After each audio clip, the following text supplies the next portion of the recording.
ರಾಜ್ಯದಲ್ಲಿ ಬರಗಾಲ ಆವರಿಸಿದ್ದು ರೈತರು ಕಂಗಾಲಾಗಿದ್ದಾರೆ. ಬರ ಪರಿಹಾರ ನೀಡುವಲ್ಲಿ ರಾಜ್ಯ ಮತ್ತು ಕೇಂದ್ರ ಸರ್ಕಾರಗಳು ಪರಸ್ಪರ ಆರೋಪ ಪ್ರತ್ಯಾರೋಪ ನಡೆಸುವ ಮೂಲಕ ಕಾಲಹರಣ ಮಾಡುತ್ತಿದ್ದಾರೆ.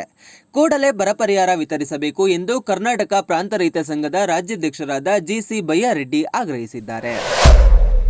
ಕರ್ನಾಟಕ ರಾಜ್ಯದಲ್ಲಿ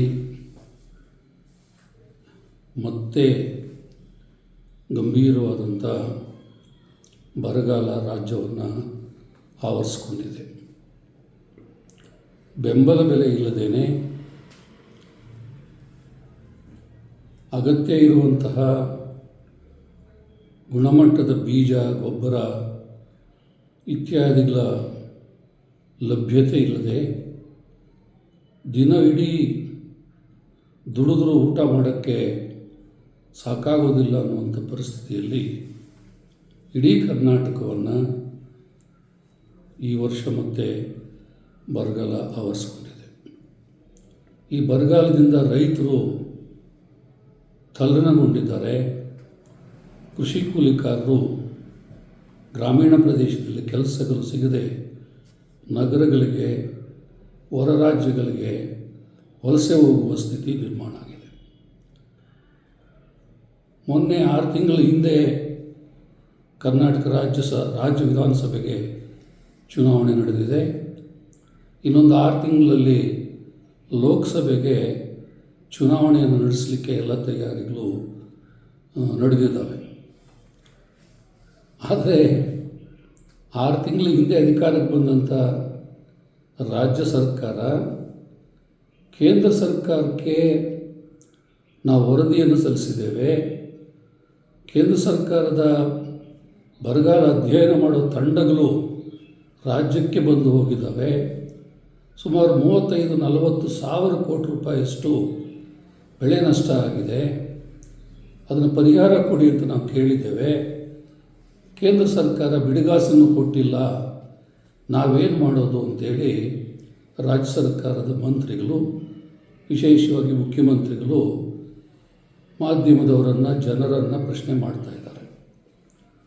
ಇನ್ನು ಕೇಂದ್ರದಲ್ಲಿ ಅಧಿಕಾರ ಮಾಡ್ತಾ ಇರುವಂಥ ಮೋದಿ ಸರ್ಕಾರ ಈ ರೀತಿಯ ಪರಿಸ್ಥಿತಿ ಬಂದಾಗ ತಕ್ಷಣದಲ್ಲಿ ಪ್ರತಿಕ್ರಿಯೆ ಮಾಡೋದಾಗಲಿ, ಸ್ಪಂದಿಸೋದಾಗಲಿ, ನೆರವು ಕೊಡೋದಾಗಲಿ ಅವರು ಇಲ್ಲಿಯವರೆಗೆ ನಮ್ಮ ರಾಜ್ಯಕ್ಕೆ ಮಾಡಲಿಲ್ಲ.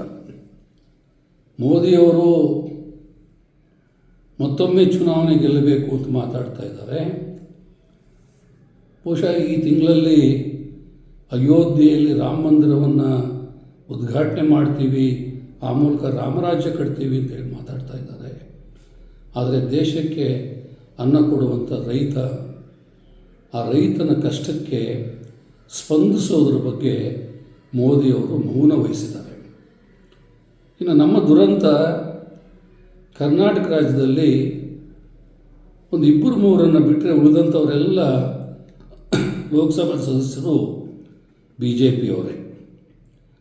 ಇಲ್ಲಿ ಬಸವರಾಜ ಬೊಮ್ಮಾಯಿಯವರು, ಅಶೋಕ್ ಮತ್ತಿತರರು ರಾಜ್ಯ ಸರ್ಕಾರ ರೈತರಿಗೆ ಮೋಸ ಮಾಡ್ತಾ ಇದೆ, ಅನ್ಯಾಯ ಮಾಡ್ತಾ ಇದೆ, ಬರಗಾಲಕ್ಕೆ ಅಗತ್ಯ ಇರುವಂಥ ಹಣವನ್ನು ಬಿಡುಗಡೆ ಮಾಡ್ತಾ ಇಲ್ಲ ಅಂಥೇಳಿ ವೀರಾವೇಶದಿಂದ ಮಾತಾಡ್ತಾರೆ. ಆದರೆ ಅದೇ ಸಂದರ್ಭದಲ್ಲಿ ರಾಜ್ಯ ಸರ್ಕಾರದ ಮಿತಿಗಳನ್ನು ಗಮನದಲ್ಲಿಟ್ಟುಕೊಂಡು ಕೇಂದ್ರ ಸರ್ಕಾರ ಕೊಡಬೇಕಾದ ನೆರವಿನ ಬಗ್ಗೆ ಯಾವೊಬ್ಬ ಪಾರ್ಲಿಮೆಂಟ್ ಸದಸ್ಯರು, BJPಯ ಏನೊಂದು 25-26 ಜನ ಪಾರ್ಲಿಮೆಂಟ್ ಸದಸ್ಯರಿದ್ದಾರೆ, ಅವರು ಲೋಕಸಭೆಯಲ್ಲಿ ಮಾತಾಡಿದ್ದಾಗಲಿ, ಪ್ರಧಾನಮಂತ್ರಿಗಳನ್ನು ಕಂಡು ನಮ್ಮ ರಾಜ್ಯಕ್ಕೆ ಈ ರೀತಿಯ ಸಂಕಷ್ಟಮಯ ಸಂದರ್ಭದಲ್ಲಿ ವಿಶೇಷ ಅನುದಾನ ಕೊಡಬೇಕು ಅನ್ನುವಂಥ ಒತ್ತಾಯ ಮಾಡಿದ್ದಾಗಲಿ, ಮನವಿ ಮಾಡಿದ್ದಾಗಲಿ ನಾವು ನೋಡಲಿಲ್ಲ. ಅದೇನೋ ನಮ್ಮಲ್ಲಿ ಒಂದು ಗಾದೆ ಮಾತಿದ್ದಂಗೆ, ಏನು ಅಪ್ಪ ಅಮ್ಮನ ಜಗಳದಲ್ಲಿ ಕೂಸು ಬಡವಾಯಿತು ಅನ್ನೋ ರೀತಿಯಲ್ಲಿ ಇವತ್ತು ಕೇಂದ್ರ ರಾಜ್ಯ ಸರ್ಕಾರಗಳ ಈ ಆರೋಪ ಮತ್ತು ಪ್ರತ್ಯಾರೋಪಗಳ ನಡುವೆ ರೈತರು, ಗ್ರಾಮೀಣ ಬಡವರು ತೀರಾ ಸಂಕಷ್ಟವಾದ ಪರಿಸ್ಥಿತಿಯನ್ನು ಇವತ್ತು ಎದುರಿಸ್ತಾ ಇದ್ದಾರೆ. ಈ ಜನರ ಕಷ್ಟದ ಜೊತೆಗೆ ವಿಶೇಷವಾಗಿ ಜಾನುವಾರುಗಳಿದ್ದಾವೆ. ಆ ಜಾನುವಾರುಗಳಿಗೆ ಅಗತ್ಯ ಇರುವ ಮೇವು, ಕುಡಿಯೋ ನೀರು ಅದು ಸಹ ಇವತ್ತು ಕೆಲವು ಪ್ರದೇಶಗಳಲ್ಲಿ ಭಾರಿ ಗಂಭೀರವಾದ ಸಮಸ್ಯೆ ಆಗಿದೆ. ಗೋಶಾಲೆಗಳು ಅಂತೇಳಿ ಏನು ತೆಗೆದಿದ್ದಾರೆ, ಅಥವಾ ಕೆಲವು ಮಠಾಧೀಶರಿಗೆ ಗೋಶಾಲೆಗಳ ಹೆಸರಿನಲ್ಲಿ ಏನು ಕೋಟಿ ರೂಪಾಯಿಗಳನ್ನು ಹಿಂದಿನ ಸರ್ಕಾರ ಅಥವಾ ಇವತ್ತು ಸರ್ಕಾರ ಏನು ಕೊಡ್ತಾ ಇದೆ, ಅವೆಲ್ಲ ಲೆಕ್ಕ ತೋರಿಸುವಂಥ ಕೇವಲ ನಿಮಿತ್ತ ಲೆಕ್ಕಾಚಾರ ಮಾತ್ರ ಆಗಿದೆ ಹೊರತು ಯಾವ ಗೋಶಾಲೆಯಲ್ಲೂ ಯಾವ ಗೋವುಗಳನ್ನು ರಕ್ಷಣೆ ಮಾಡಲಿಕ್ಕಿರುವಂತಹ ಏನು ಮಠಗಳಲ್ಲೂ ಅದಕ್ಕೆ ಕನಿಷ್ಠ ಆಹಾರ ಕೊಡುವಂಥ, ಮೇವು ಕೊಡುವಂಥ ಕೆಲಸ ಇವತ್ತು ಮಾಡ್ತಾ ಇಲ್ಲ. ಇವತ್ತು ನಮ್ಮ ದೇಶ ಕಂಡಂಥ ಅಪರೂಪದ ಪತ್ರಕರ್ತರಾದಂಥ ಪಿ ಸಾಯಿನಾಥ್ ಅವರು ಹೇಳಿದಾಗೆ ಬರಗಾಲ ಅನ್ನೋದು ಎಲ್ಲರೂ ಇಷ್ಟಪಡ್ತಾರೆ.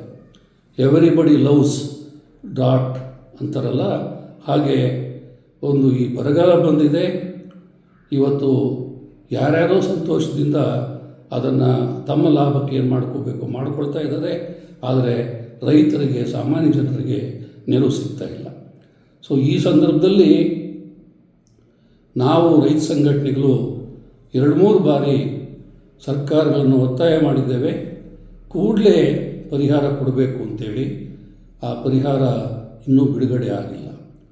ಇನ್ನೊಂದು ವಿಶೇಷವಾಗಿ ಗ್ರಾಮೀಣ ಪ್ರದೇಶದ ಕೂಲಿಕಾರರನ್ನು, ಬಡ ರೈತರನ್ನು ಇವತ್ತು ರಕ್ಷಣೆ ಮಾಡಬೇಕಾದ್ರೆ ಗ್ರಾಮೀಣ ಉದ್ಯೋಗ ಖಾತ್ರಿ ಯೋಜನೆ ದೊಡ್ಡ ರೀತಿಯಲ್ಲಿ ಜಾರಿಯಾಗಬೇಕು. ಮತ್ತು ಏನು ಕಾನೂನಿದೆ ಆ ಕಾನೂನು ಅಡಿಯಲ್ಲಿ ಬರಗಾಲ ಬಂದ ಸಂದರ್ಭದಲ್ಲಿ 100 ದಿನದ ಕೆಲಸವನ್ನು 150 ದಿನಕ್ಕೆ ಏರಿಸಬೇಕು ಅನ್ನುವಂಥ ಒಂದು ಕಾನೂನಿದೆ. ಆದರೆ ಆ ರೀತಿ 150 ದಿನಕ್ಕೆ ಏರಿಸಿದ್ದೂ ಇಲ್ಲ, ಅಥವಾ 1-2 ವರ್ಷದ ಹಿಂದೆ ಕೆಲಸ ಮಾಡಿದಂಥ ಬಿಲ್ಲುಗಳು ಅಥವಾ ಇವರ ಕೂಲಿಕಾರರಿಗೆ ಕೂಲಿ ಹಣ ಸಿಕ್ಕಿಲ್ಲ. ನಿನ್ನೆ ಮೊನ್ನೆ ಮಾತ್ರನೇ 400 ಕೋಟಿ ಬಿಡುಗಡೆ ಮಾಡಿದ್ದಾರೆ ಅಂತೇಳಿ ಸುದ್ದಿ ಬಂದಿದೆ ಕೇಂದ್ರ ಸರ್ಕಾರ. ಅದು ಯಾವುದೇ ರೀತಿಯಲ್ಲಿ ಇವತ್ತಿನ ಅಗಾಧವಾದಂಥ ಬಾಕಿ ಏನಿದೆ ಆ ಬಾಕಿಗಳನ್ನು ತೀರಿಸಲಿಕ್ಕೆ ಯಾವುದೇ ರೀತಿಯಲ್ಲಿ ಪ್ರಯೋಜನ ಆಗೋದಿಲ್ಲ. ಭಾರಿ ದೊಡ್ಡ ಪ್ರಮಾಣದಲ್ಲಿ ಇವತ್ತು MNREGA ಜಾರಿ ಮಾಡಬೇಕು. ಅದಕ್ಕೆ ಕೇಂದ್ರ ಸರ್ಕಾರ ಒಂದು ದೊಡ್ಡ ಪ್ರಮಾಣದ ಹಣವನ್ನು ಬಿಡುಗಡೆ ಮಾಡಬೇಕು ಅಂತೇಳಿ ಇವತ್ತು ನಾವು ಒತ್ತಾಯ ಮಾಡ್ತೇವೆ. ಅದರ ಜೊತೆಗೆ ಇವತ್ತು ನಮ್ಮ ರಾಜ್ಯದ ಕೃಷಿ ಮಾರುಕಟ್ಟೆಯ ಸಚಿವರು ಶಿವಾನಂದ ಪಾಟೀಲರು ತುಂಬ ಲಘುವಾಗಿ ರೈತರ ಬಗ್ಗೆ ಮಾತಾಡಿರುವಂಥದ್ದು ಖಂಡನಾರ್ಹ. ಬರಗಾಲವನ್ನು ರೈತರು ಬಹುಶಃ ಬರಬೇಕು ಅಂತೇಳಿ ಕಾಯ್ತಾ ಇರ್ತಾರೆ, ಅಲ್ಲೇನೋ ಸಿಕ್ಬಿಡುತ್ತೆ, ಎಲ್ಲ ಏನು ಸಾಲ ಮನ್ನಾ ಆಗಿಬಿಡುತ್ತೆ ಅಂತೇಳಿ ಕಾಯ್ತಾ ಇರ್ತಾರೆ ಅನ್ನುವಂಥ ರೀತಿಯ ಅತಿ ಬೇಜವಾಬ್ದಾರಿತನದ ಒಂದು ಹೇಳಿಕೆಯನ್ನು ಅವರು ಕೊಟ್ಟಿದ್ದಾರೆ. ಶಿವಾನಂದ ಪಾಟೀಲರಿಗೆ ಇದು ತಕ್ಕದಾದಂಥ ರೀತಿಯಲ್ಲ. ಒಂದು ರೈತರ ಗೌರವ ಘನತೆಗೆ ಚ್ಯುತಿ ಬರೋ ರೀತಿಯಲ್ಲಿ ಮಾತಾಡಿರೋದನ್ನು ನಾವು ಖಂಡಿಸ್ತೇವೆ. ಅದೇ ಸಂದರ್ಭದಲ್ಲಿ ಶಿವಾನಂದ ಪಾಟೀಲರೂ ಸೇರಿ ಇಡೀ ರಾಜ್ಯ ಸರ್ಕಾರ, ಇಡೀ ರಾಜ್ಯದ ಪಾರ್ಲಿಮೆಂಟ್ ಸದಸ್ಯರು ಎಲ್ಲರೂ ಸಹ ಇವತ್ತು ಕೇಂದ್ರ ಸರ್ಕಾರದ ಮೇಲೆ ಒತ್ತಡ ತರಬೇಕು, ಹಣವನ್ನು ಬಿಡುಗಡೆ ಮಾಡಿಸ್ಕೋಬೇಕು. ಮತ್ತು ರಾಜ್ಯ ಸರ್ಕಾರವೂ ಸಹ ಏನು ತನ್ನ ಮಿತಿಯಲ್ಲಿ ಏನು ಮಾಡಲಿಕ್ಕೆ ಸಾಧ್ಯ ಇದೆ ಅದನ್ನು ಕೂಡಲೇ ಮಾಡಬೇಕು. ನೀವೇನು ಇವತ್ತು ರಾಜ್ಯ ಸರ್ಕಾರ ರೈತರಿಗೆ 2 ಸಾವಿರ ಕೊಡ್ತೇವೆ ಅಂತೇಳಿ ಹೇಳಿದಿರಿ, ಅದು ಇವತ್ತು ಹೇಳಿಕೆಯಾಗಿ ಮಾತ್ರ ಉಳಿದಿದೆ. ಹಲವಾರು ಕಾರಣಗಳಿಂದ ಅದು ಆ ರೈತರಿಗೆ 2 ಸಾವಿರ ಸಿಗ್ತಾ ಇಲ್ಲ. 2 ಸಾವಿರ ರೈತರಿಗೆ ಯಾವುದೇ ಪ್ರಯೋಜನ ಆಗಲ್ಲ. 1 ಗಂಟೆ ಟ್ರ್ಯಾಕ್ಟ್ರನ್ನು ಉಳುಮೆ ಮಾಡಿಸ್ಬೇಕು ಅಂತಂದರೆ ಇವತ್ತು 1700 ರೂಪಾಯಿ 800 ರೂಪಾಯಿ ಕೊಡಬೇಕಾಗತ್ತೆ. ಆದ್ದರಿಂದ ರಾಜ್ಯ ಸರ್ಕಾರದ ವರದಿ ಪ್ರಕಾರ ಆಗಲಿ, ಕೇಂದ್ರ ಸರ್ಕಾರದ ಸ್ಟಡಿ ಟೀಮ್ಗಳ ಪ್ರಕಾರ ಆಗಲಿ, ಇವತ್ತು ನಷ್ಟ ಆಗಿರೋದು 30,000 40,000 ಅಲ್ಲ, ನನ್ನ ಅಂದಾಜಿನಲ್ಲಿ 1,00,000 ಕೋಟಿಗಿಂತ ಹೆಚ್ಚು ನಷ್ಟ ಆಗಿದೆ. ಇವತ್ತು ರೈತರಿಗೆ ಭಾರಿ ದೊಡ್ಡ ಅನ್ಯಾಯ ಆಗಿದೆ. ಆದ್ದರಿಂದ ಕೂಡಲೇ ಬೆಳೆ ನಷ್ಟ ಪರಿಹಾರ ಕೊಡೋದು ಮತ್ತು ಇನ್ನೂ ಅನೇಕ ಅದಕ್ಕೆ ಸಂಬಂಧಿತವಾದಂಥ ಕಾರ್ಯಕ್ರಮಗಳನ್ನು ಕೂಡಲೇ ಕೈಗೆತ್ತಿಕೊಳ್ಬೇಕು ಅಂತೇಳಿ ನಾವಿವತ್ತು ಒತ್ತಾಯ ಮಾಡ್ತೇವೆ.